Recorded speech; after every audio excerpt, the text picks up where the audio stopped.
done. So again, the Eagles are good. I take edge down there.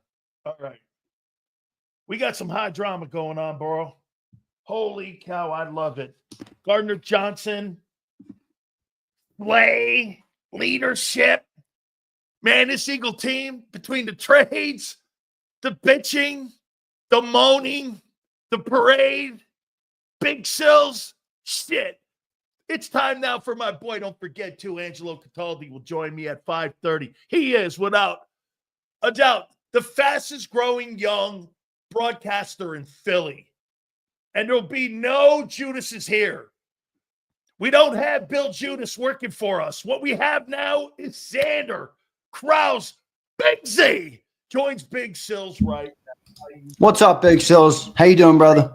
How you doing, man? I'm doing good, man. I'm doing good. A fun show today, huh?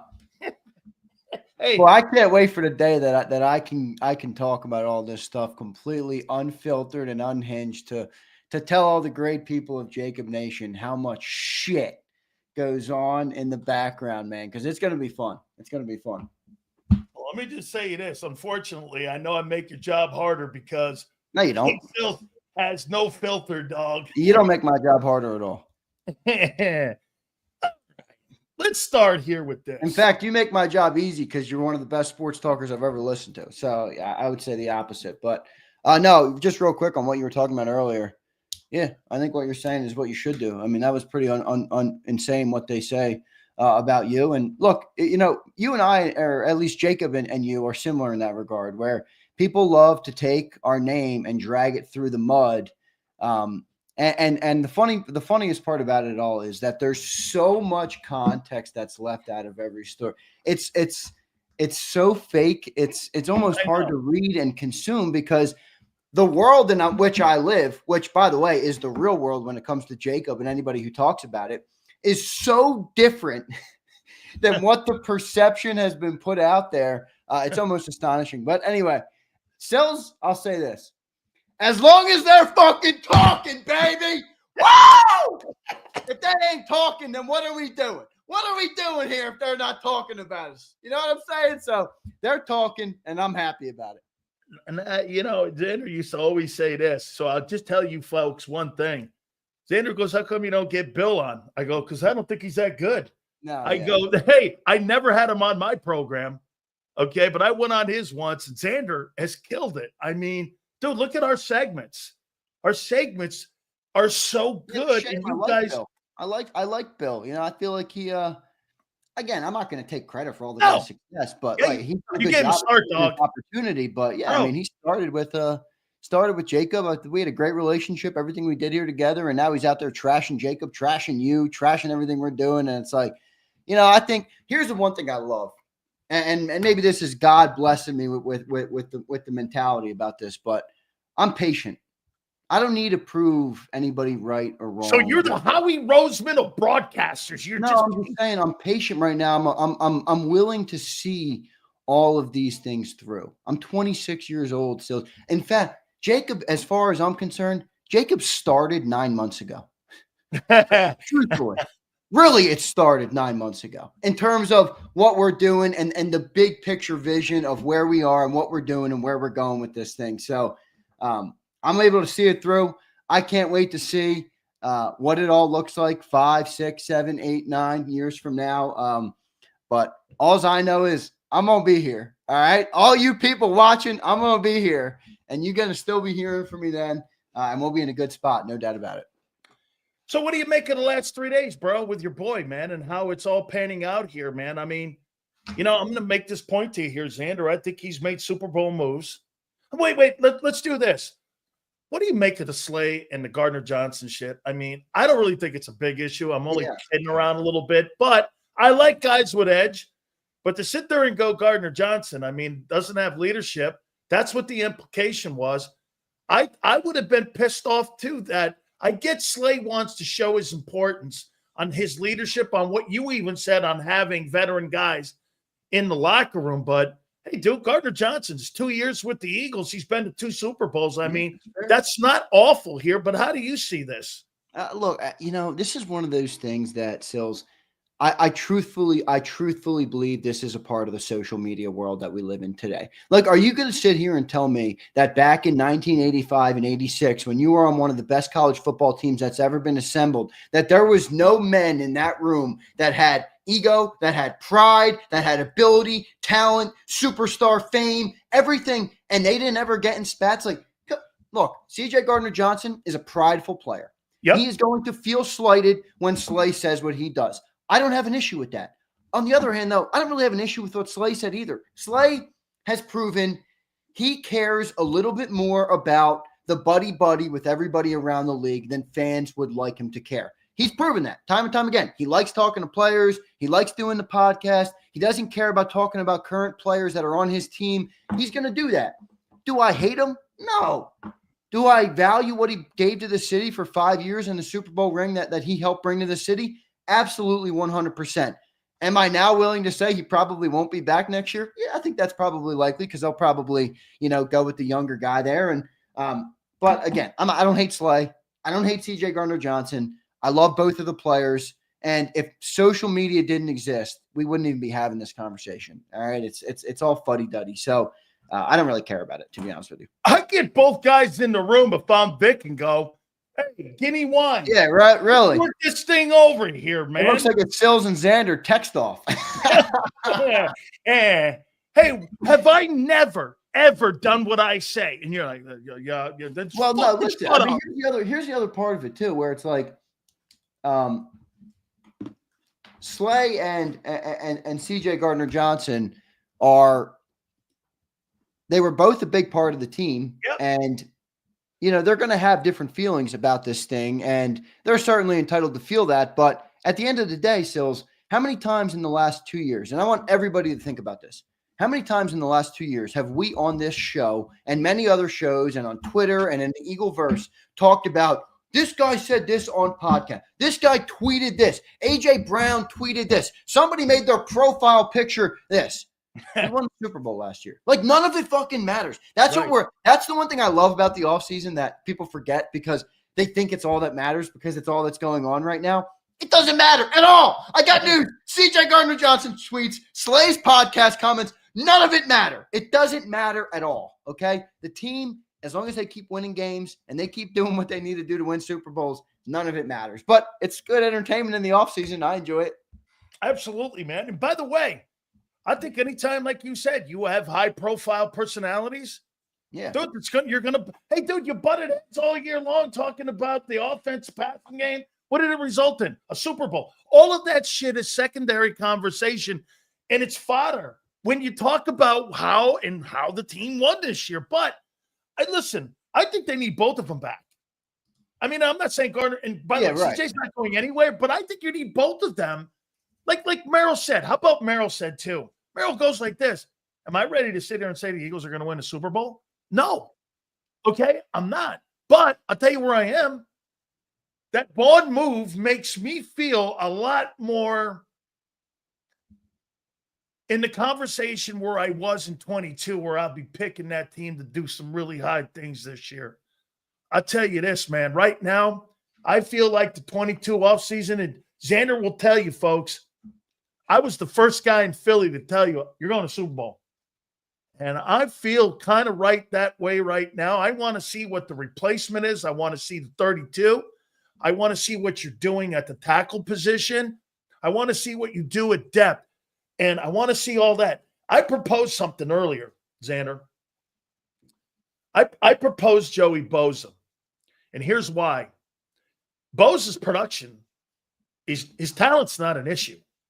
He's going to be cheap. You can get a guy like that. Remember, Barkley's his resume said injury prone too. Yeah, it's true. You get around really good players, and look at the numbers every year. Whether it's nine games, 5 sacks. This is what I said. You draft a guy at 32 for your future. You got Jalix Hunt for your future. I'm talking about the sweat replacement. You got Bosa for today. And if you want to bring BG back, you know what you have? You have leadership in the locker room. And you got depth. Yeah, and you have some stability. Like you're going to have some changes. And I know you don't want to get stuck in the same team because I think that's how you get beat, but you're going to have changes. And I think some of these guys coming back is a good thing, especially when you're talking about having the number one overall deal. Like it's not like, did the 95, 85 Bears want to bring back guys? Of course they did. I mean, that's how it works. I mean, if you have a great defense and great pieces, you want to bring some guys back. But you know what the Bond move does do, Sills? I wanted Slay back, and I put that out publicly. I put that out on social media. I do. I want Slay back. I think 1 year, 8 years, $8 million makes sense. But I do too. I will say that Bond deal takes a little bit of pressure off there because there's always going to be some moving parts, right? There's always going to be some pieces that change. We do have Cooper and Quinion. We do have both our safeties. Now we got the 2 starting linebackers returning. We'll see about Nakobe Dean as a starter in week 1, but he's coming back, obviously, for the team. And you got Carter, Davis, Nolan Smith, and Mora Wajomo on the front. Like now you're bringing back enough pieces that I feel a little like if Slade doesn't come back now, I'm like, all right, this is the NFL. Like you drafted guys, you spent assets on players. This is where their moment now has to come into this. So I feel much better, give or take, on Slay because Zach Bond is now coming back. And I feel much better about that. So we'll see what ends up happening. When you say, though, if Slay comes back, the less pressure also to put DeJean on the corner.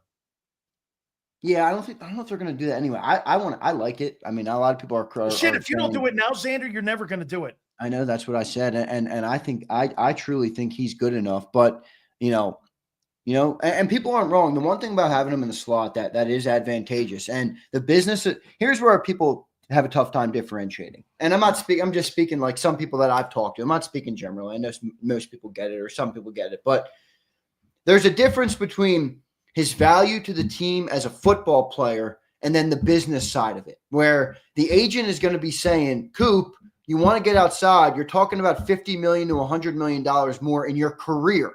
If you have a 10-year career at slot and you get paid well for those 10 years versus if you have a 10-year career at outside corner, you're probably going to make 50 to 100 million more dollars. That's not peanuts. That's not 2 million. That's realistic. Like you're going to make that much more money. So the business side of it, Coop is going to be being pushed to the outside.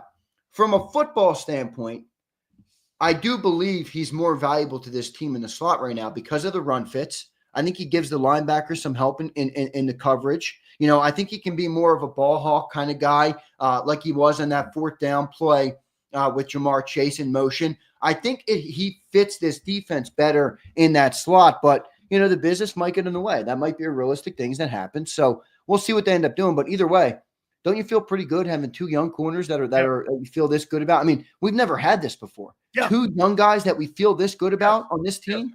I mean, you feel pretty good. So they might have some change there, but we'll see what they end up doing. With your draft picks, this is where I went, Zander. 1, 2, 3, 4, and 3 5s. I went like this, Zander. Number 1, I think they'd land on an edge. 2nd round, I believe you've shown that you've done this with Zach Ertz and also with Dallas Goedert, that you're not afraid to go with a 2nd round pick with a tight end. And I think you have to upgrade that. If there's any places on your offense where you have to upgrade, do you not believe it's the tight end position? Well, it is. This is one of the positions where it definitely is the tight end position. You think they might make a move here? Like, could they make a trade? Could they do something here that's a little bit of a surprise this offseason? Let me ask you, if you're with Goddard, do you cut him? Do you trade him? Do you extend him?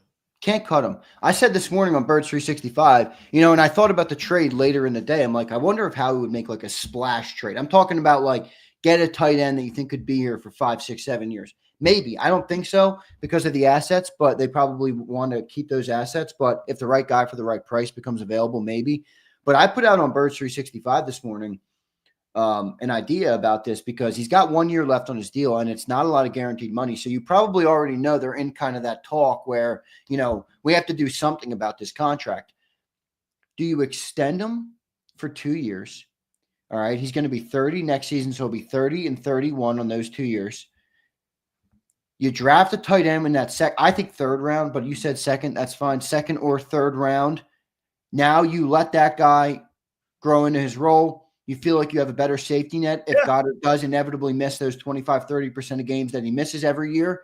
And then you can move on from Goddard at the end. But my worry with moving on from Goddard now is, like Sills, our window is now. So if you get rid of Goddard and you're not sure you can improve at that position, why are you going to get rid of him right now? I don't think that makes a lot of sense because there's no real good contingency right now in the room or really available in free agency. So you'd have to trade an asset or spend a draft pick. And even if you spend a third-round pick, Sills, you want to get rid of Goddard and rely on third-round pick and Calcaterra? I don't. But how about using the blueprint that they have in how they handled Zach Ertz? Didn't they draft Goddard, and he was on the team for a couple of years while Zach Ertz was still there? And didn't they transition? Because when I first got here, they fired, what's his name, Ertz in the huddle or in the tunnel, and he was already ready to rock and roll. The way they did that with that Zach was bullshit. But but remember, that's what they did. They're way behind compared to that deal. Like they drafted Dallas Goedert when Zach Ertz was still good. Was 2 years back from what Goddard is now. I think Ertz was 28 years old when they made that pick. So, flag. This is my entire premise right here. Extend Goddard for 2 years. You can kick the cap, hits the 27, 28. You extend your window now. You keep some stability in the room. You give yourself a little bit of time to get those assets, get another guy in the room or a replacement plan, a contingency plan in the room. I think that makes the most sense, honestly, logically. Doesn't mean they're going to do it. They might not like the play. They might think that the player is injury prone or whatever the case may be. So, but there's no doubt that's the one spot on the offense. The other spot that I'm starting to get a little nervous about, and I might just be talking myself into this going crazy because it's the offseason. I'm a little concerned about Cam Jurgens. Like I'm worried about that back, man. I'm telling you, somebody in my family used to have back issues and minor. Those back spasms, those things would kick up, and a regular athletic person just in my life that went to the gym every day couldn't move sometimes. I'm not saying Cam is that, but anytime I hear disc, anytime I hear spine, anytime I hear back like that, and now a surgery, I get a little nervous there. And that's a center. I don't know. That's my one thing I'm feeling a little nervous about right now. I think when you hear the word chronic is when you should be a little more concerned with it because I've not heard the word chronic with I haven't heard that either. Yeah, I haven't heard that either. So, I'm going to do this. I'm going to give the medical team the benefit of the doubt here, and I'm going to go like this, Zander. When I start to hear chronic, that's when I'm going to worry a little more about Cam Jurgens. I don't think it's going to hold up his extension. I don't think it's going to do any of that. I think if that thing becomes a problem, now it may do this instead of a 3-year deal. Maybe they only give him a 2-year deal. Yeah, right. Okay, so I don't know. That'll be an interesting move what they're going to do here in the offseason as well. Here's my third pick. So my first pick at 32 is edge. My second would be tight end. My third is going to be at 96 a linebacker, and I'm going to tell you why. Interesting. Because Dean's injuries are chronic. And that is a problem for me. And knowing how Vic runs his defense, how important the linebacker play was, and let's go back to even 22. Yeah. Kaiser White and TJ Edwards had great seasons, and you made it to the Super Bowl. You had a dog shit linebacker crew in 23. You fell apart. You had a sensational linebacker crew. In 24, you win the thing. I think Howie even showing you pain. Zach Bond, he's changed his mentality there. So I'm doing that to save face. I don't know if Oren Burks is back. I don't know. No, I would bet he's not. And actually, now that I'm thinking about this, I think you framed it up perfectly. Because now that I'm thinking about this, the deal with Bond might increase their odds of taking a linebacker. Because if you think about it, they're not going to pay $5 million or $4 million to Oren Burks. They're going to go for a cost-effective option that they can keep in the room for a couple of years with Bond and then potentially have an off-ramp after Bond, or just having a cost-effective guy in the room. Nakobe Dean's at the end of his deal too after this year. So I think that actually is a good point. Now, here's the thing. I talked to Ian Cummins this morning. on Birds 365. By the way, he is a tremendous draft guy. Really, really, really good draft guy. He said one of the weaker position groups, talking about down draft, bottom rounds, 3 through 7, day 3, day 2 pick, late day 2 picks. The linebackers can be weak. The top of the class is pretty good with the linebackers, but he said it's not, there's not as many starters in that group as running backs, safeties, cornerbacks, and stuff like that. So I don't know if that comes into it. Maybe they take a linebacker. The one thing I differ on with you is I got edge rusher 1.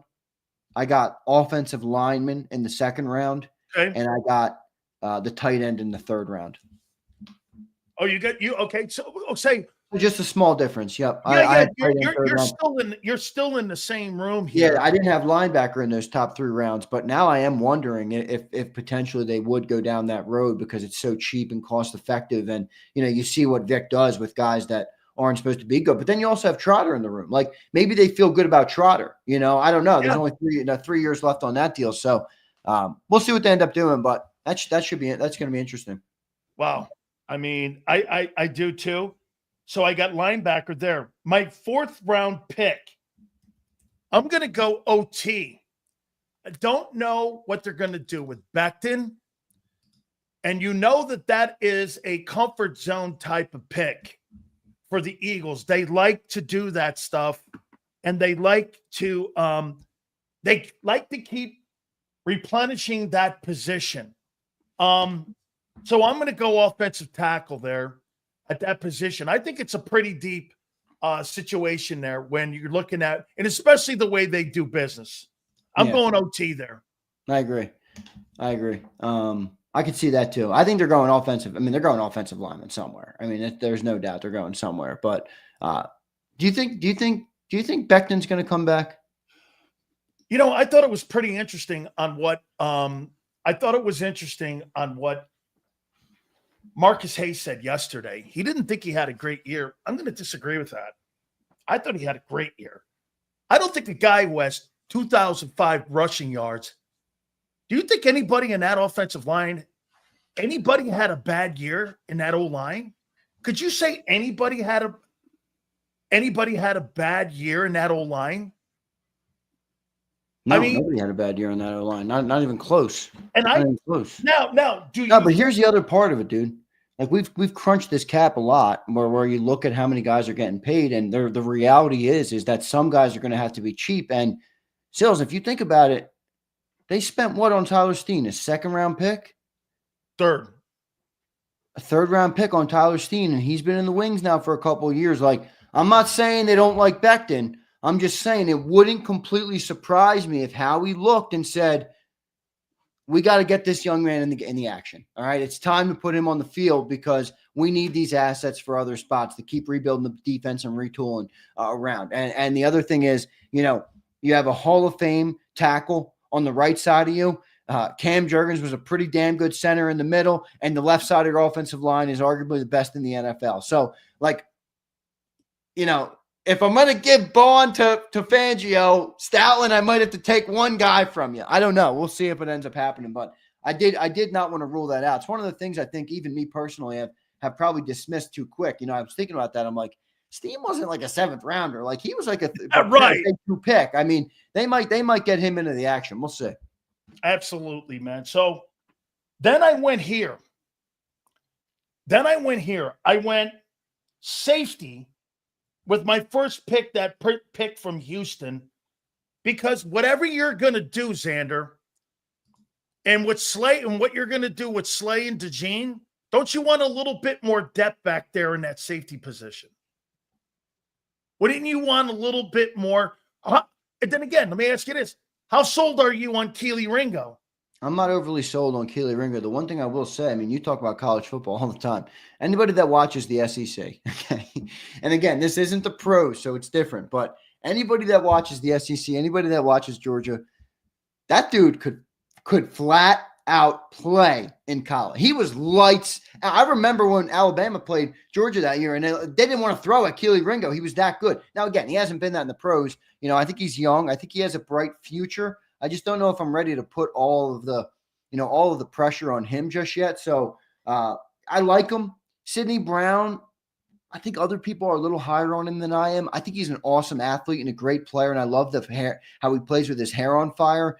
I just don't know if he's an every down player in the NFL and the NFL defense. I'm not sure yet. And then you have that Lewis Seen kid who's also from Georgia. He was another good player at Georgia, and we'll see if he can pan out or be something. But I really don't think they're drafting in the secondary. This especially in those early rounds. Maybe a 4 or 5 or a 6 Hills, but I don't see early talking about it. Sorry, I got a little sidetracked there. Just hold on. Sorry. I think we're both sidetracked by the same thing. My second, fifth rounder, Zander. Where By you the way, going? the views are going up. I wonder why. Let me say this to you here. My second, fifth, guard or center, because of what you just said with Juergens. Yeah. Remember, you got Kelsey around in this neck of the woods here too.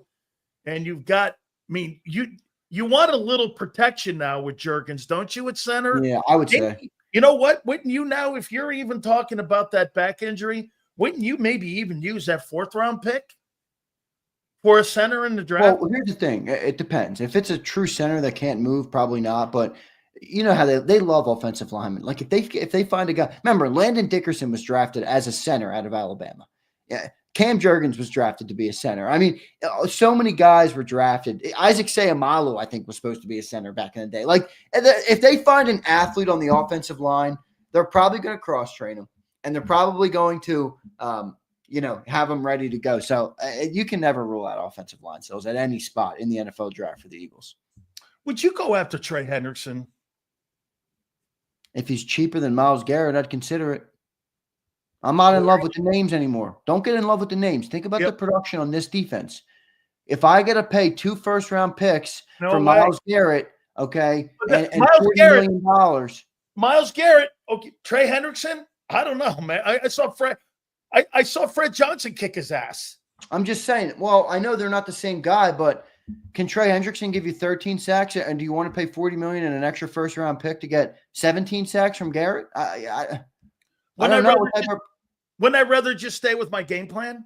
I think Marcus Hayes said that perfectly yesterday on the show. Now he didn't know a lot of stuff he said yesterday. I didn't agree. I know. I did agree with that part of it, where I kind of liked the way he laid out how he didn't think trading for Garrett was the end all be all move. But I don't know. We'll see what they end up doing there. But Trey Hendrickson, what do you think it's going to cost? Did we just lose Sileo? I lose your Sills. You guys got me still? Is this me or is this Sileo?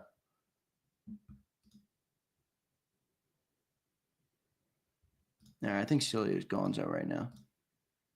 Bob Lang got us. They heard us talking. All right, you guys got me. No Sileo right now. Let me see if I can reconnect. He's probably froze up. His internet might have tanked for a second. Normally he comes in pretty quick. So let me see if Sills gets back up real quick, and we'll see what he can do. But I do think Sills is good, pretty good draft so far right now when you look at it with what he's doing and obviously going to those offensive line. Trey Hendrickson, though, I don't know. What do you guys think of Trey Hendrickson and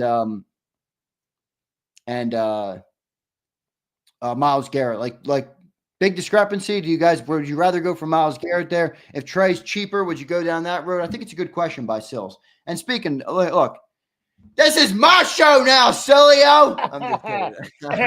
What happened? You're all good now. God knows what happened here. Hey, it's California. What the fuck do you want from me? Hey, listen, you asked the question about how much. Hey, you asked the question how much it would cost for him. Well, it's the Bengals. So you got to know that. You got to remember, you're walking into a conversation with a zipper. Yeah, right. With this guy, okay? So you're walking into that scenario with knowing that they're going to want a king's ransom for the guy, because why? Get this, they're not going to be able to sign T. Higgins and him. If they're not going to do that. So they're going to move to get drafted to the Bengals. Yeah, I wouldn't. No, if you're Joe Burrow, you think Burrow finishes his career there? I don't.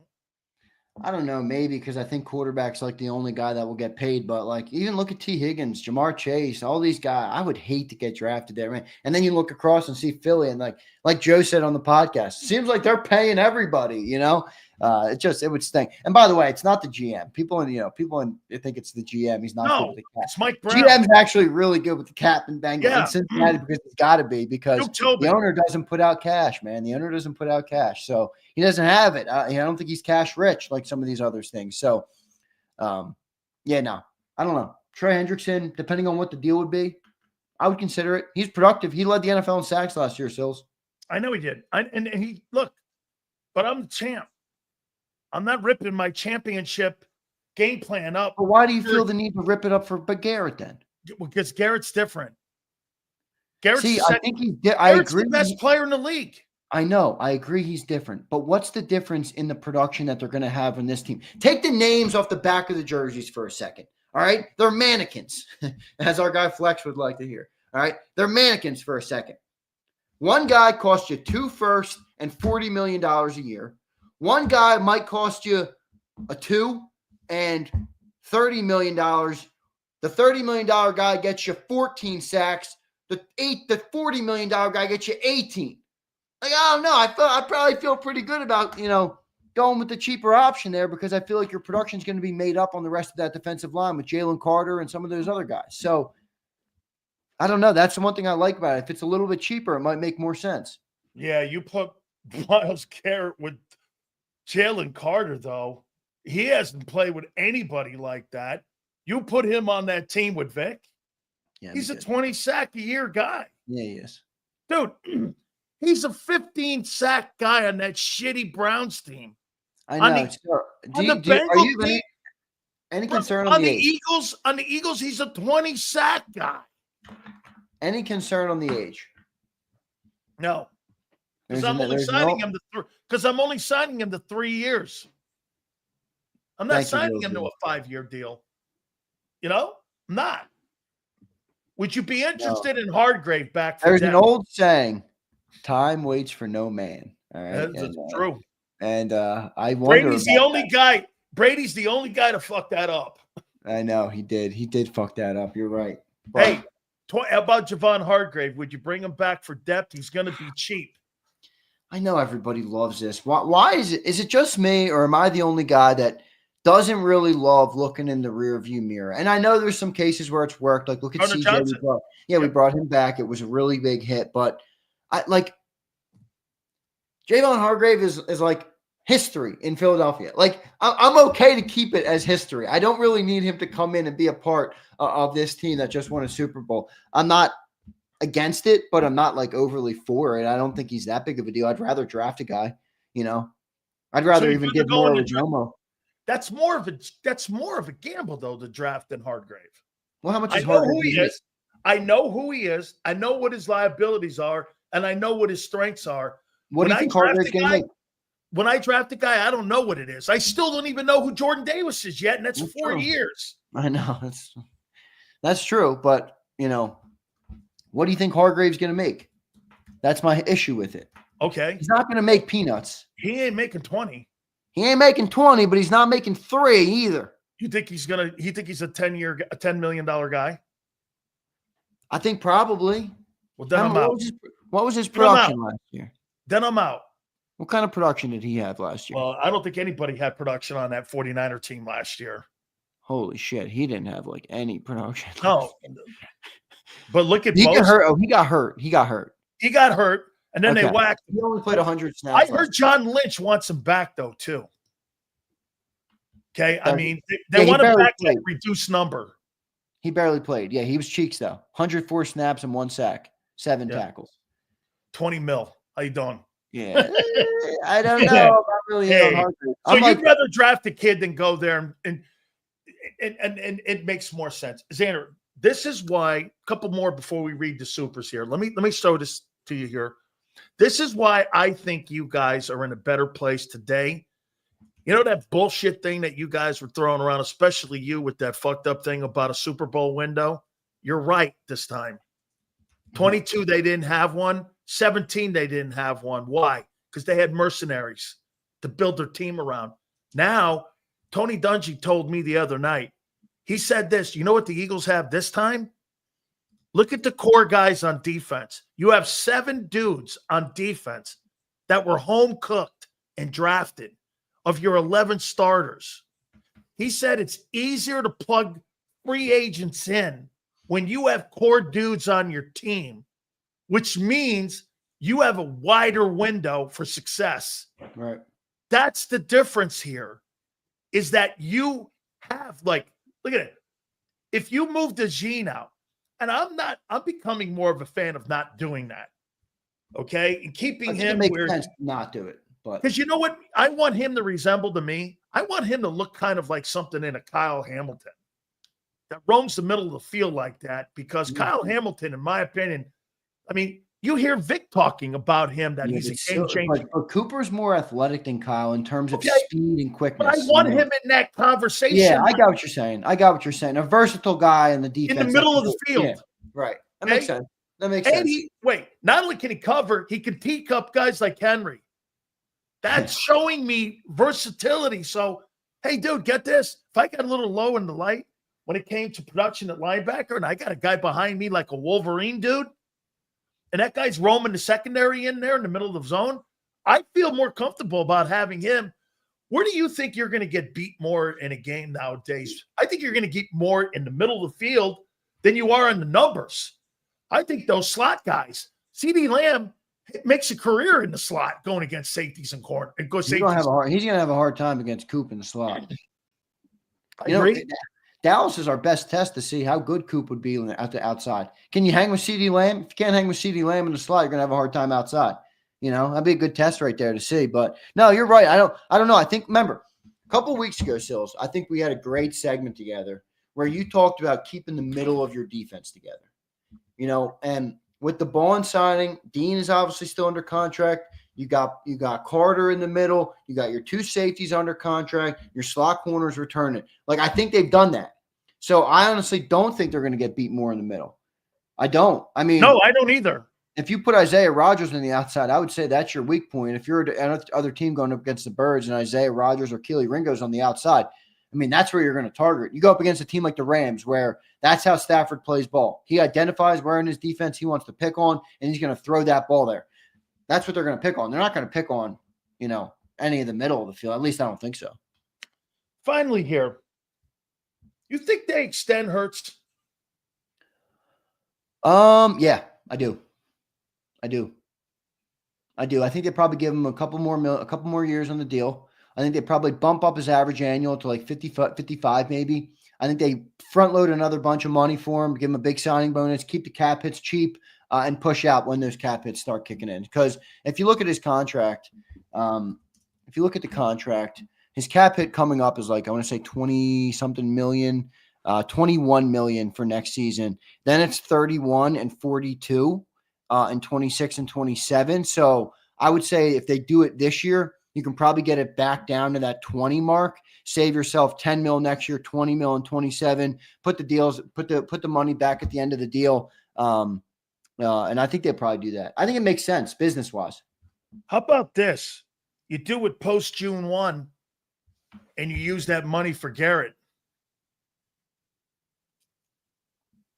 You really want Garrett, you and Johnny Mack. Dude, Zander, you're not. How about this?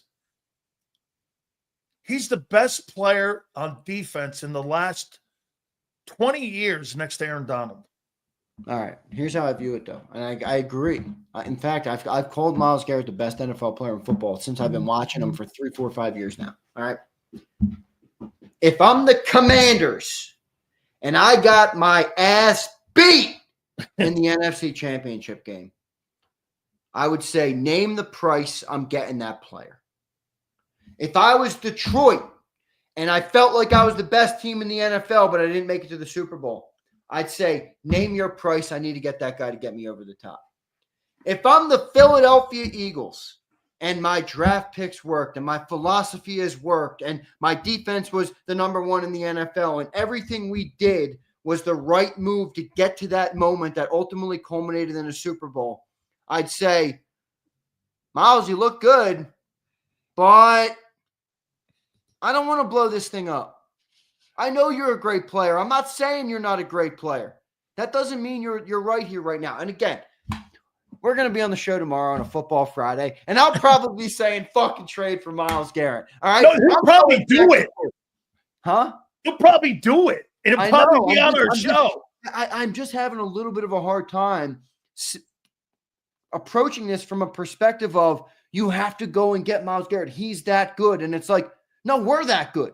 We have to be that good again. Yes, but we don't have to go and get that guy like that. I don't need to mortgage the house. I don't need to make a high risk decision to get to the top. You just brought probably one of your better points up that you've ever had here on the program, because I'm going to expand it. All right. I love your expand points. You're the best at that. I'm going to expand the point that you make. By the way, you make great ones. And I take some of them here. Do you know what you've just said? If you're Detroit and you're watching this magician and you're watching the Wizard of Philly going around doing all these moves, aren't you inclined, if you're Dallas, Brad Holmes in Detroit, John Lynch in Ninerville, Les Snead or Kevin Demoff in Los Angeles, aren't you almost compelled to do whatever it takes to try to stay in pace with the Eagles by overpaying, overgiving, which means you hurt your future because the guy is pressing the gas pedal down so much. He's investing in Jalen Hunt. You're making me have to give first-round picks up in my future because I got to hang tight with you. Yeah, right. I mean, you make them have to make moves they don't want to make. Right. And we talked again. You keep doing what the Eagles are doing. You keep creating a bigger margin for error for yourself. And culminating in the Super Bowl this year. And like you just explained, you can get teams who are trying to play catch up and get them to fuck up because you have the power. Where did we hear this recently? We have the cards, baby. We have the cards in Philly. I don't want to give up those cards, Sills. No, and you're on the pole. Yeah. You're on the pole position. Right. I almost wore my F1 shirt today. Hey, you're on the pole position right now, man, and you're making Super Bowl moves. Like I said yesterday, you're in the fifth quarter here. All right, let's get these super chats here. By the way, I just got a nice text from Billy Godfather. He's like, Sills, if you got people talking shit on you on another company all day long, you know you're doing the right thing. Yeah, that's true. I talk a lot about behind the scenes shit. Godfather's a cool motherfucker. Godfather's one of those guys that he will ride with. He is a ride or die kind of guy. That's how he is. That's why I'm a fan of his. Philly Don, what's up, Philly Don? Hendrickson, number 1 in sacks and sack percentage, number 3 in pressure percentage, number 3 in pass rush win rate next season. Cheaper than Garrett, just as good in production. Now you sound like Bryce McMullen talking to me about pressure rate and Bryce Huff last year, telling me this and telling me that. He did lead the league in sacks. Come on. This isn't Bryce Huff or Snufflegus. I mean, come on.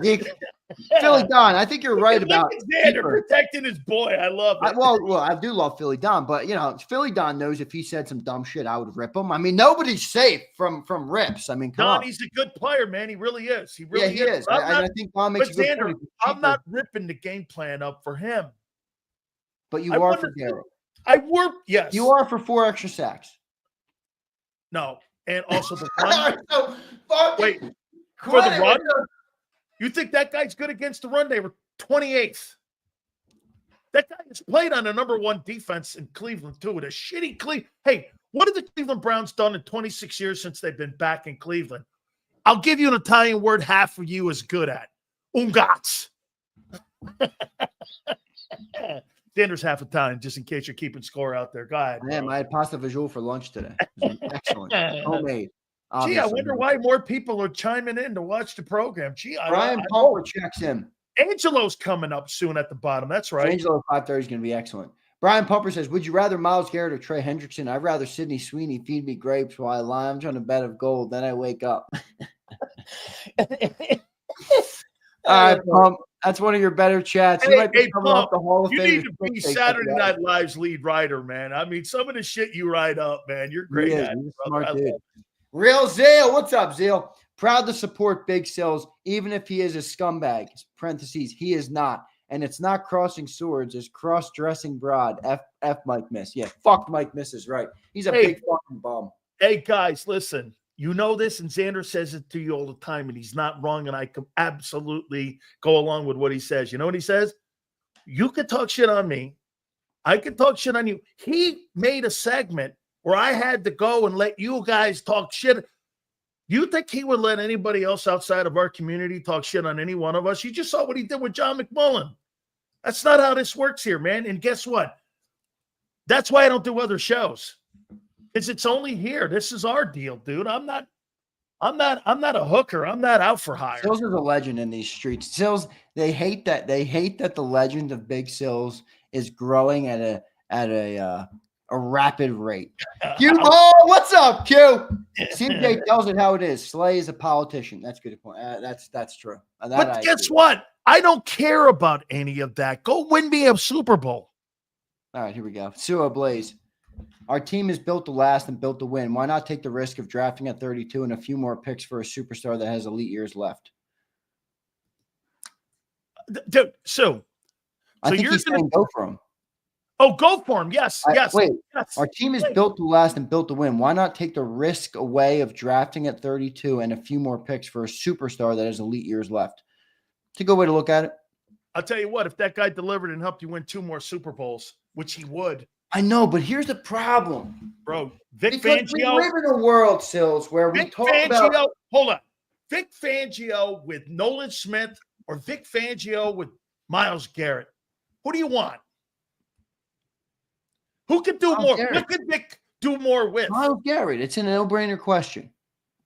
But here's the problem I have with it right now, is that it almost sounds too good. Where I'm like, yeah, we live in a world where we talk about ifs and coulds and shoulds and woulds all the time. And I'll use another quote. People might not like this one, but what if a bomb dropped on your head right now? Like anything can happen. What if Myles Garrett and Jalen Carter were together? What if he blew his ACL out in the training camp? Like, what if anything can happen? If what I know is that our defense was number one with the guys we had in the room.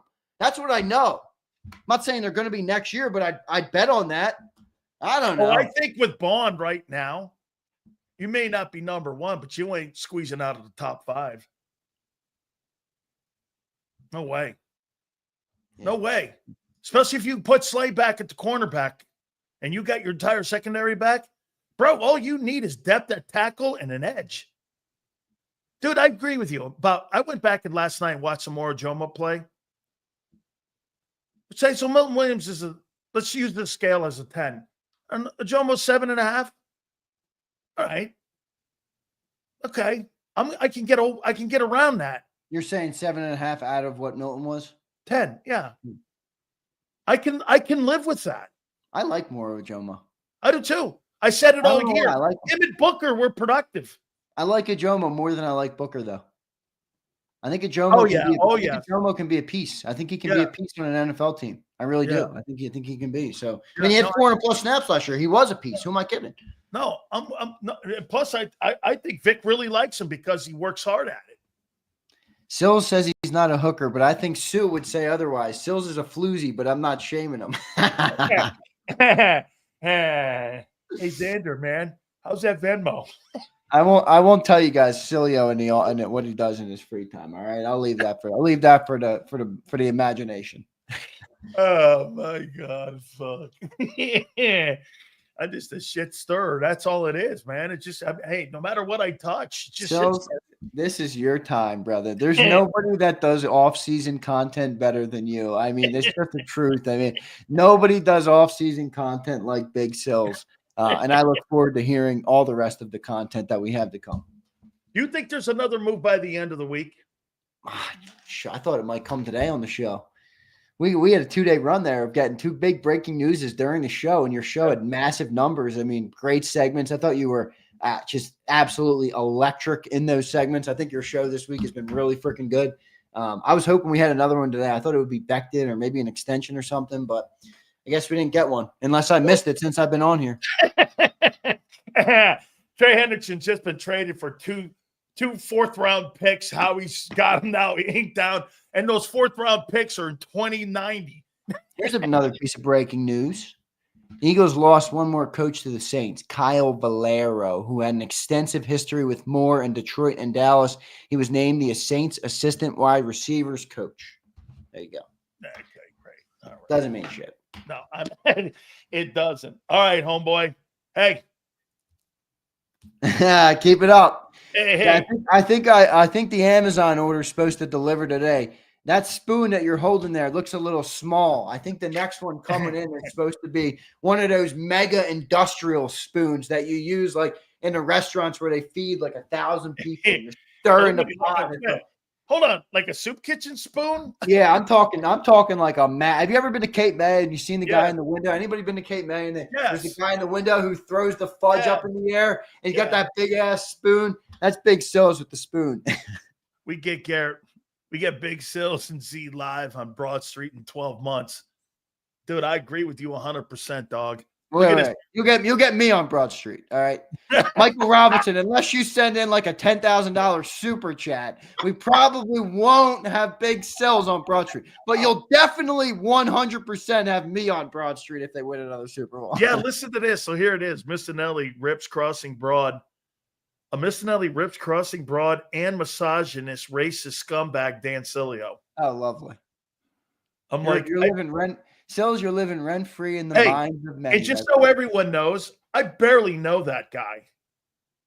I don't know him. He don't know me. So if he's I know him. He's a piece of shit and a scumbag. And if he's on the air telling people he worked with me and he knew me, I find it funny though that a guy who's made millions of dollars a year comes out and says that he controls the narrative on who we are as not only people, as a company, as humans, the way we act, the way we talk, the way we interact with people. Like, bro, Mike Missinelli is a business. He was not an employee of JAKIB Sports. He got paid. You know what? I should hold this until the don't do that. I'll give you something. All right? I'll just give you something. All right. He was paid $155,000 for 38 days of work. Think about it. Somebody do the math. And by the way, it wasn't a full day of work. It was a 2-hour show. All right. 38 2-hour shows. $155,000. All the rest of the contract that he didn't complete, which is what he was not paid for, is what he's crying about. And he has now created a narrative that Joe Krause and the owners of JAKIB Media are bad people. They don't pay people. They don't honor people. They're scumbag, all these different things. And I look at it and I'm like, this couldn't be further from the truth. You are the scumbag. You are the jerk off. And by the way, it's so clear. Like I might one day, I'm not even kidding, when this thing wraps up, I'm going to print out the contract, which I have in my office right here. And I'm going to show it on the show because it's so easily clear and obvious what he did not do for the network. By the way, again, not an employee. This is a business. He's an independent contractor, folks. We're a business. He's a business. He says he's going to do something for a business. He gets paid based on what he does. Dan Sileo, same thing. He completes everything he's asked to do for JAKIB, and he gets paid every dollar he's worth, every dollar he's was contracted for. This isn't hard, but again, you know how people get. You know how social media gets. He controls the narrative, and that's not going to be the case forever. That's where I said earlier in the show, we're patient, and I'm ready to prove everybody wrong. And Sills, a little bit ago, I said something on the show. All the JAKIB haters, all of them will eventually be converted. All right, every last one of them will come home. Come on home, everybody. Come on home. I love you all. Hey, Zander, one last thing before I let you go. Isn't it funny how you get casted like that? And I've been fighting this for 40 years on people these things up. And like, you guys didn't know me from a can of paint when you first met me. And it's people in our business that do it. It's look at the people in here who listen to us every day. They don't even, some of the people don't even know what we're talking about. Yeah. Because they're like this. They're like, Sileo's not like that. JAKIB's not like that. How about, hey guys, how open was Zander on sending all those giveaways, that everything he could have kept for the company, but he sent them out to you during the holidays because you know why? He was feeling so good about what you guys did for us this year. He could have been like Mike and kept it and just didn't do anything. He brought nothing to our network. Well, I don't want to, I'm not here to take credit for anything about that. And I appreciate you saying it, but it's not about that. I'm more talking about how people, again, it's that's why it's funny. Me and you, we're similar in this regard. JAKIB with you. I mean, people love to just take it and drag us through the fucking mud. But anyway, onward, brother. Absolutely, my friend. I appreciate you and love you very much. And I wonder how, when you have a guy, and I know that Angelo's friends with Missinelli. And so Missinelli spent 3 hours today on the air calling me a racist and misogynist, and I don't even fucking know the guy. And I've done 2 shows with the guy. Howard Eskin and him. I mean, Angelo says it all the time. I mean, hey, he's Angelo knows something about, look, as long as they're talking. If they're not talking, then we're not doing it. If they're talking, then I'm good. All I know is this. I go, and I know Angelo, they're friends, and that's great. I go, I look at Angelo as one of the guys that he's like a mentor to me. And I always have. He didn't know it from afar. I used to watch him all the time. I had that old Syracuse email of his back in the day. When he was on the air, he was like, "Hey, kid, how you doing? Okay, yeah." Now we meet. We're great friends now, man. I love it. And so Missinelli goes on and spends 2.5 hours today calling me a misogynist, racist. I'm like, who the fuck is this guy? And by the way, it's Paisan on Paisan. Where is this here, man? What's going on here? How can it be? Not all then again, you know what somebody said to me today? They're not talking about yourselves. You ain't doing your job. I know. That's true. Yeah. All right, brother. And have a good segment with Angelo. I'll catch you tomorrow. I cannot wait for this one here, man. I mean, hey, I don't know what it is. Maybe it's Angelo and my friendship, because I've never seen a guy people go after more than Angelo. But wait, I think that's now me. Remember when he said he's going to pass the torch to me? I think he passed the blowtorch to me. And what's happening? Without further ado, our dear friend, Angelo Cataldi, now joins us here on a very hot national football show. Boy, I'll tell you, man. Angelo, you got quite a market, man. These Philadelphia guys